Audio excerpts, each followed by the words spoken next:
So what's your story? We realize that there's going to be a story told about our lives, and we have the ability to start shaping that story right now. And to do so, we look to the inspiration of our role models, those who have been witnesses to us, those who have gone before us, those whom we specifically call in the Catholic Church the saints. And today the church honors a great woman named Catherine of Siena. Catherine was a young girl growing up in Italy, obedient to her parents and wanting to know about the life of God and his plans for her and her life. Catherine, at a very young age, had mystical experiences with Jesus. Sometimes we think that we can't relate to that.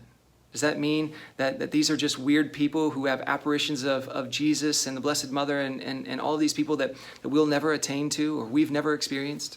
Well, simply put, a mystic is someone who is so in tune with the life of God that they start to see the supernatural even in the natural world. Simply put, it's someone whose heart is united with the heart of God. And Catherine wanted that, and she had that. She had that gift. But she didn't want exactly the same things that people around her wanted for her because she wanted to do God's will. Her parents wanted her to get married. And although that was a great vocation in the church, she knew that God wasn't calling her to marriage. Others wanted her to be a religious sister, and she just didn't feel called to religious life. But she did want to consecrate her life to God. And so she became a third-order Dominican, basically meaning that she followed Dominican spirituality, but she lived as a lay person. And much like us, that meant she was stuck in her home.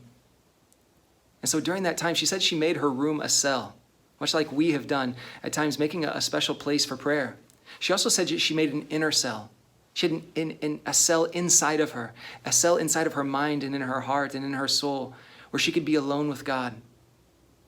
She actually said that in her house, she thought of her father as Jesus Christ, not because he was, but because she wanted to honor him in that way. It allowed her to enter into prayer even more. Her mother, she honored as the Blessed Virgin Mary, not because she was crazy, not because she thought her mother was the Blessed Virgin, but because it allowed her to enter into life with God.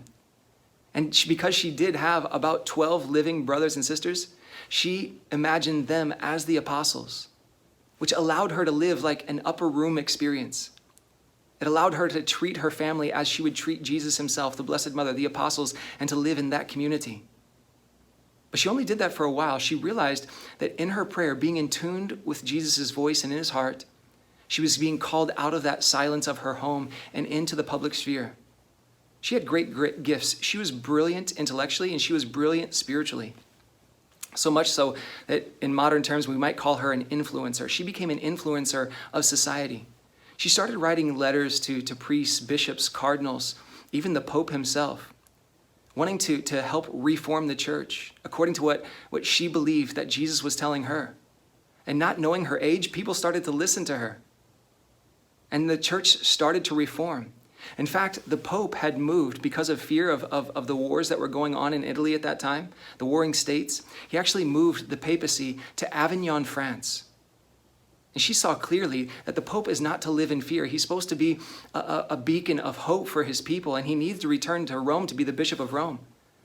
She actually had private meetings with the Pope and convinced him. She is the one who is credited with convincing the Pope to move from France back into Rome. And so much was he moved by her that he actually made her a spiritual advisor to the Pope himself.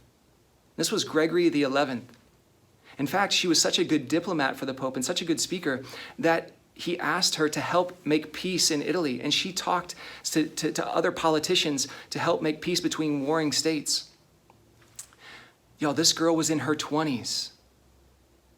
This is not something that's crazy, that can't be done. This is just someone who is in tune with the voice of God and using her gifts to the best of her ability.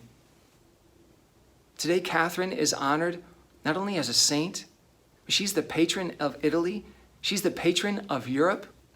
She is the first laywoman who is a doctor of the church.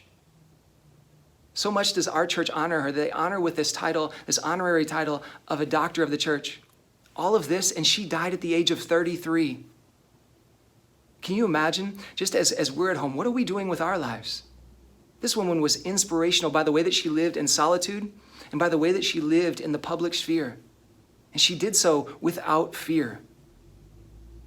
As we look at our lives today, maybe we consider being more in tune with the life of God. We too can become mystics. In fact, we're called to it. We're called to become in tune, our hearts in tune with the heart of Jesus Christ, made to know what he desires for us.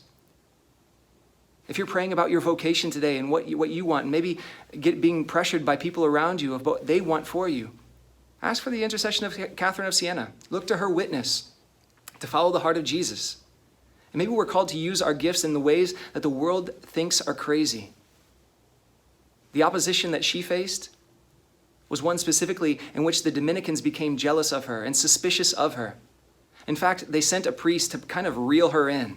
This priest was to be her confessor, to get her story and to kind of calm her down, to stop moving around Europe and telling everybody what to do. Well, this priest actually ended up calling himself her spiritual son, and he was twice her age. So much was he converted by her holiness and by her authenticity of life. That same priest who was called to reel her in became her biographer after her death. Y'all, the Lord is going to do amazing things in us, things that we could never imagine. Catherine was one who said yes and just never stopped. Remember, that's our path to sanctity. That's our path to heaven. That's our path to living forever in the heart of Jesus Christ. Today, we start to shape our story. Today we say yes. We never stop.